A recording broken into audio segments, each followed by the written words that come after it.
বাইকটা কি আপনারা চিনতে পারতেছেন? বাইকটা হচ্ছে পালসার। মানে এই যে এখানে কান আছে, এটা হলো কানওয়ালা পালসার।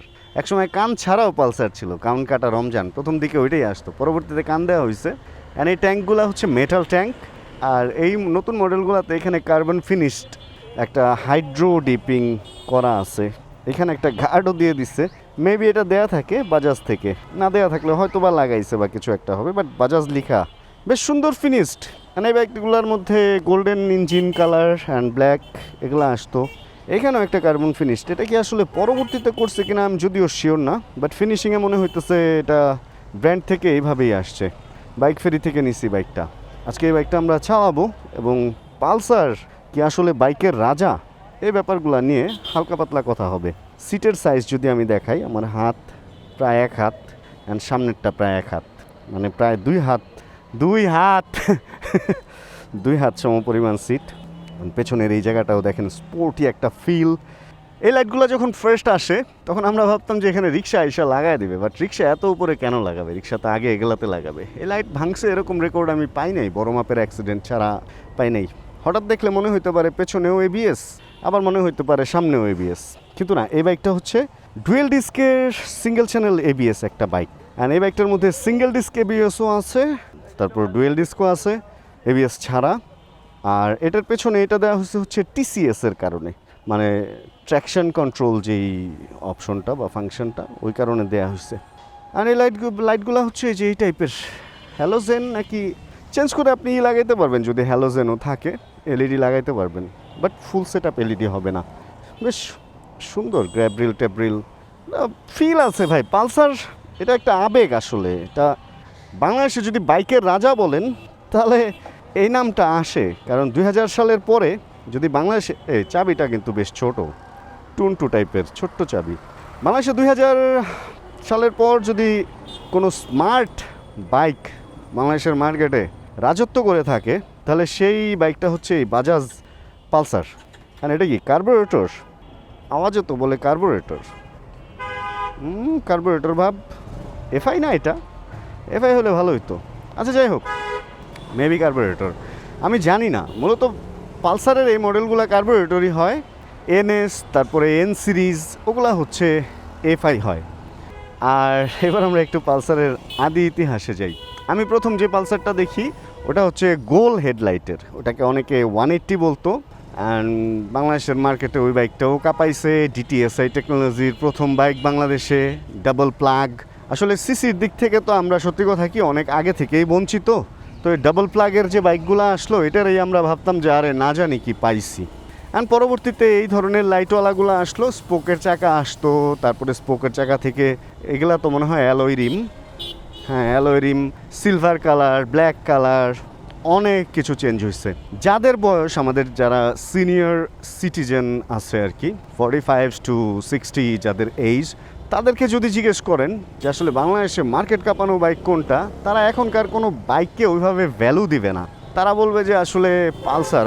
2000 সালের পরে বাংলাদেশে পালসারের অবস্থাটা এমন ছিল, প্রথমে আসতো হচ্ছে এরকম 3 পার্ট হ্যান্ডেল বার আসতো না, প্রথমে আসতো হচ্ছে পাইপ হ্যান্ডেল বার, ওইটাও স্মার্ট ছিল। অ্যান্ড এরকম ডিজিটাল বা সেমি ডিজিটাল মিটারও আসতো না, ফুল ফিল অ্যানালগ মিটারওয়ালা আসতো আর কি। তো ওই টাইমে ট্রেন্ডটা এমন হয়ে গেছিলো, বাংলাদেশে অল্প কিছু বাইকে ছিল, অ্যান্ড যেগুলা ছিল ওইগুলা কীরকম যেন একটু ভেড়ার বাচ্চা টাইপের বাইক ছিল। তো এই পালসারটা এমন স্পোর্টি ফিল, মানে মাস্কুলার একটা লুক, সব কিছু অ্যান্ড টান। সিসি ছিল 150, তখন বাংলাদেশে প্রথম 150 সিসি পারমিট পায়। অ্যান্ড সেই টান, মানে 13-14 বছরের বাচ্চা থেকে শুরু করে একদম 60 ইয়ার্স ওল্ডের যারা আছে, সবার যদি বাইক বলেন মানে পালসার। তো ইন্ডিয়ান এই কোম্পানির বাইকটা বাংলাদেশে এমনভাবে প্রভাব বিস্তার করছে, সেই প্রভাবটা এখনও পর্যন্ত রয়ে গেছে। আসলে জিনের একটা ব্যাপার আছে, যুগ যুগ ধরে এই জিনিসটা চলতে থাকে। যেমন দাদার পছন্দ ছিল পালসার, ওইখান থেকে ছেলে পাইছে, ছেলের পছন্দ পালসার, ওইখান থেকে তার ছেলে পাইছে, এরকম হয়। তো দাদা থেকে দাদার ছেলে, মানে তার বাবা বাবা, এরকম। মানে পালসার ভাই, আসলে এটারে বাইক বললে ভুল হবে, এটা সত্যি কথা কি একটা আবেগ। এই আবেগ অন্যরকম আবেগ। পালসার যদি আপনি চালান, তাহলে যে জিনিসগুলো এখন লক্ষ্য করবেন, আসলে হয়েছে কি জানেন, যুগের সাথে সাথে আমাদের গাড়ি বলেন বাইক বলেন অনেক লাইট ওয়েট হয়েছে। আগে যেগুলা মেটাল বডি ছিল ওইগুলো এখন প্লাস্টিক করা হয়েছে। এটার পেছনে কারণ হচ্ছে লাইট ওয়েট করলে আপনি স্পিড ভালো পাবেন, লাইট ওয়েট করলে আপনি ব্যালেন্স করতে পারবেন বা ইজি টু হ্যান্ডেল হবে। তো এই বাইকগুলো যখন ছিল, এখনও বাজাজ ওই পুরনো টেকনোলজিটাই ধরে রাখছে। যেমন রয়্যাল এনফিল্ড একটু ভারী টেকনোলজি ধরে রাখছে, বাজাজ একটু ভারী টেকনোলজি ধরে রাখছে, এটা একটা ব্যাপার আছে।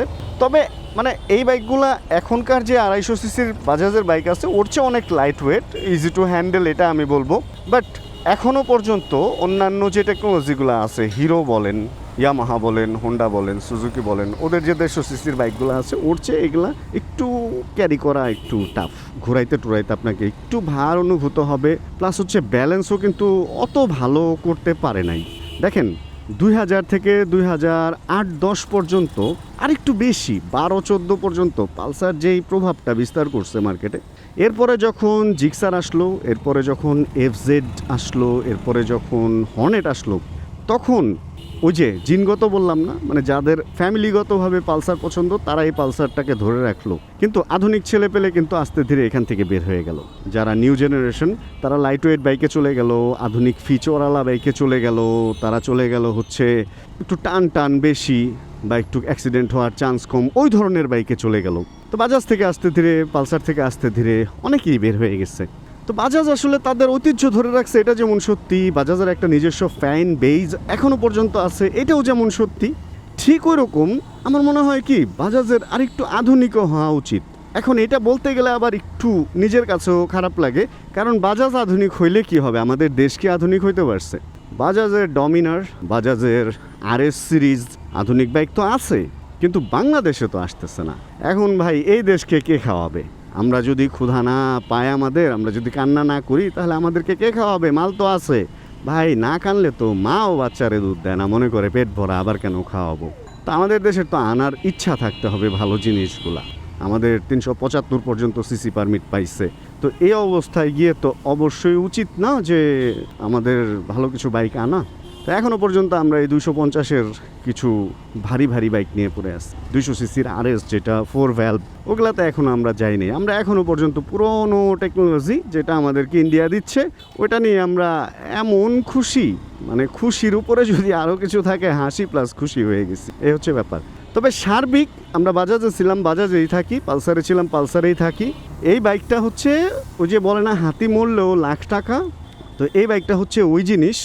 অনেক আগে থেকে ভাই, অনেক আগে থেকে অনেক আগে থেকেই একটা ভালো অবস্থায় এই বাইকটা ছিল। বাংলাদেশে যখন অন্যান্য মানে এফজেড নিয়ে বাংলাদেশে অনেকে স্টান্ট করছে, আরটিআর নিয়ে অনেকে স্টান্ট করছে, তো এই বাইকগুলা নিয়ে তার আগের যে সিরিজ, তার আগের যে জেনারেশন, ওরা ভাই পালসার নিয়ে প্রচুর স্টান্ট করছে। এবং দেখেন পালসারের আগের অ্যাডগুলা যদি সার্চ করেন এখনও ইউটিউবে, আপনি দেখতে পারবেন পালসারের যে ওরা অ্যাডগুলা করে, সেটা 150 সিসি হোক, 200 সিসি হোক, 220 হোক, ওরা না স্টান্ট দিয়েই ওই বাইকগুলাকে প্রমোট করে।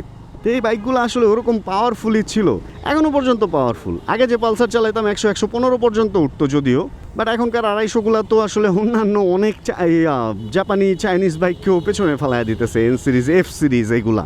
তো বাজাজ আধুনিক হয়েছে, বাট আমাদের দেশের ব্যবস্থাপনা আধুনিক হইতে পারে নাই বলে আসলে আমরা আধুনিক বাইকগুলা পাচ্ছি না, এখানেই হচ্ছে সমস্যা।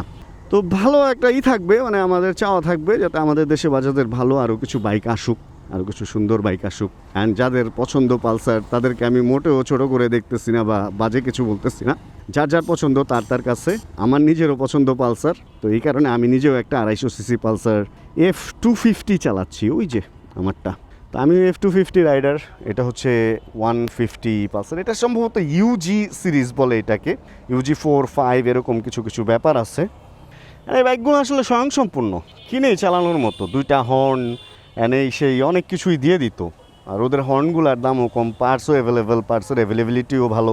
তো সার্বিক সব মিলে ভালো। চাকাগুলো একটু চিকন দিত, যেমন সামনে হচ্ছে 90 সেকশন, পেছনে মনে হয় 110 বা 120 করছিল এগুলা, 120। বাট শেপটা এত সুন্দর, রাউন্ড অ্যান্ড ওয়াইডার, দেখতে মনে হয় যে একটু মোটাই টায়ার।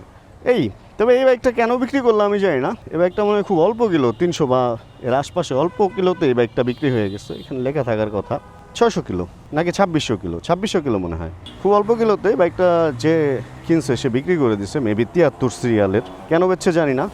তো বাজাজ ভালো করছে, কিছু কিছু টেকনোলজি দেখেন, এটা সামনে টেলিস্কোপিক, পেছনে হচ্ছে ডুয়েল, অ্যান্ড এগুলাতে আবার মনোশক করে ফেলছে। সব ধরনের অপশন রাখছে এই কোম্পানিটা। বাট বাংলাদেশে একটু খেলা চেঞ্জ হওয়া দরকার, আর ভালো কিছু আসা দরকার, এটা আমার মনে হয়। যাক, আমরা আজকের এই ভিডিওটা থেকে এখানে বিদায় নেই। বাইকটা চালাইলাম, খুব ভালো লাগলো ভাই, পুরানা একটা ফিল পাইলাম।